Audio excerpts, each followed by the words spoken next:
First thing I want to talk about is that when you talk about the soul and when you talk about the heart and the soul have needs. They have essential needs, just like the body has needs.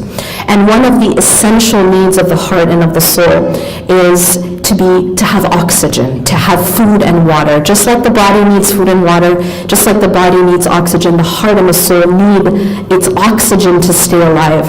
And the oxygen of the heart and the soul is the remembrance of Allah subhanahu wa ta'ala.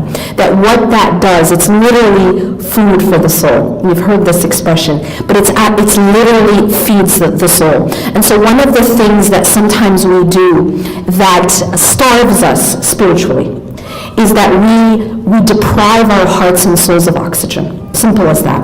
And what are some of the ways we do that? We do that, number one, the most extreme way in which we deprive our hearts and souls of spiritual oxygen is when we're not praying. When we don't pray, or we don't pray as we're told to pray 5 times a day, it's like depriving the heart of its oxygen, of the spiritual oxygen that it needs to just be okay and stay alive. This is just to stay alive. Just as the body, it requires oxygen, right, just to stay alive. And then beyond that, it has other needs. But the most essential need of the body is oxygen. And it's the same thing with the heart. That the remembrance of Allah subhanahu wa ta'ala, first and foremost our salah, is what is keeping our heart spiritually oxygenated. And then in addition to that, and those of you who have heard me probably in any recent talk, I've given this prescription because I truly believe in this prescription to keep the heart spiritually alive. And that is, number one, the salah. And that, taking that as just like breathing. The second thing I recommend is downloading an app called My Dua. Now, My Dua, MYDUAA at the end, is just simply an app. You spend 99 cents, as someone quoted me, best 99 cents you'll spend, best investment. What it does is now on your phone, it's a collection of these supplications from the Quran and from the Sunnah that the Prophet ﷺ would say. Now, I want you guys to understand, you may have grown up hearing about these supplications. Oh, I know dhikr. Dhikr is saying, Subhanallah, Alhamdulillah, Allahu Akbar. That's all true. But I think what has happened is that because we sort of grew up with this, maybe we've taken the power of these things for granted. I know I did. And what you'll realize is that these things are gold. These things are like vitamins and minerals for the heart and soul. It's like water and food for the heart and soul. It's like oxygen. And so when you have this app, what you can do with this app, and this is like kind of like the bare minimum daily routine that I recommend, and I do myself, and if I didn't do it, I couldn't really survive my life, and that's no exaggeration. And that is that the morning supplication. So in the morning, after you pray, you open up your app, and there's morning supplications. You click on it. It's going to give you a list of about 25. So that might be overwhelming for people. It takes a while maybe. But what you can do with this app is you can star certain ones, and that becomes your personal collection. Even if you spend a few minutes every day, I promise you, it will have a profound effect on you. And it is, again, keep in mind this principle. Yeah? Allah subhanahu wa ta'ala loves the actions that are consistent, even if they're small. So if you just take a small amount, make that your collection, but you do it consistently in the morning and then again in the evening, and this is before Maghrib prayer. And you read those again, the evening supplications. Lastly, before you sleep, there are supplications for that. These three, and this is any scholar of the heart, any spiritual doctor in the world will tell you that these are the main ones that you need to do to be spiritually healthy. All right? So the first part I said was we need to oxygenate our hearts. We need to give our hearts food and water. Okay. The second thing, excuse me, the second point I want to make is this, is mentally. So there are ways that we feed our hearts and souls, there are ways that we feed our bodies, and there are ways that we feed our mind. And one of the ways to keep our mind healthy, and this is a principle that you'll just take home with you, and that is that what you focus on grows. Psychologically, the things that we focus on tend to become bigger and bigger. And so one thing that a person can do is shifting the focus of what it is that you focus on in your life each day. Now, everyone has, as those sisters mentioned before me, everyone has stressors in their life, right? Everyone does. No one has it all good, but no one has it all bad either. See, the thing that Allah subhanahu wa ta'ala tells us in the Quran is inna ma'al usri yusra. What does it mean to say inna ma'al usri yusra? Can someone translate it for me? Say it again. Okay, anyone else? Okay, so I'm hearing different translations. One of the mistranslations that people have of this verse is after every hardship comes ease. After every hardship comes ease. But this ayah doesn't say inna ba'd. The word is ma'a. Now the word ma'a means alongside, with.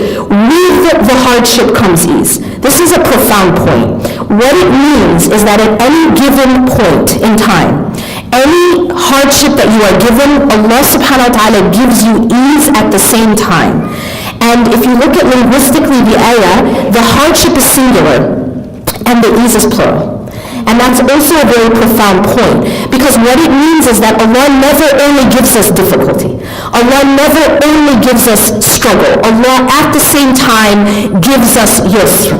And this is the plural of ease. The plural of ease. And then again it is repeated.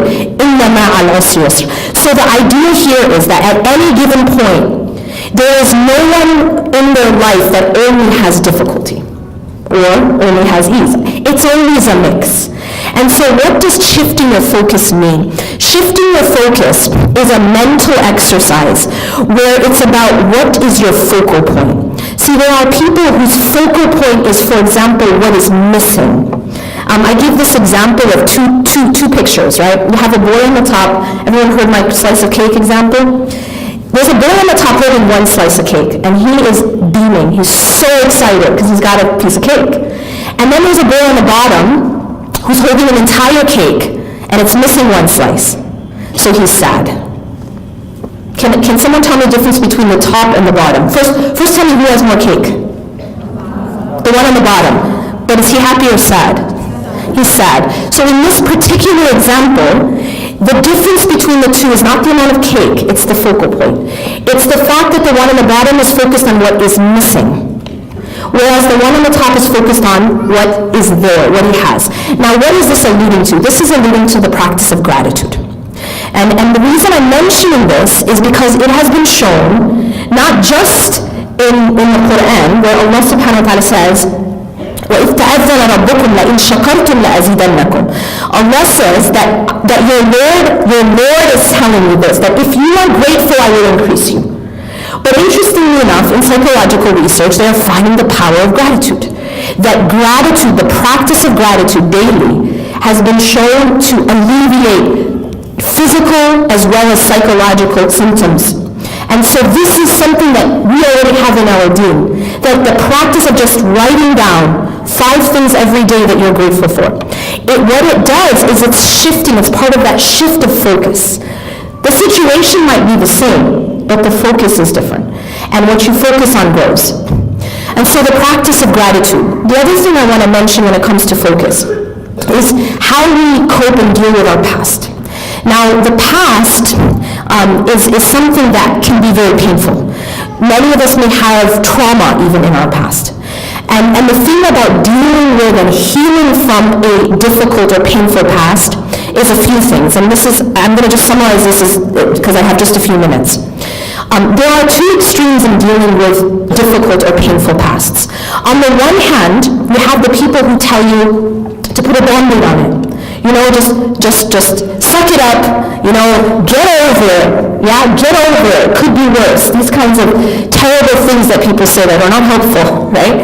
And sometimes even cultures kind of push this type of put your happy face on type of attitude, right?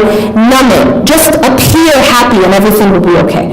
And this is a little bit like getting a gunshot wound and putting a band-aid on it. Are you going to heal that way? Yes or no, guys? No. Putting a band-aid on a gunshot wound isn't going to make it heal, right? And you can't say time heals all wounds if you didn't address the wound. Does that make sense?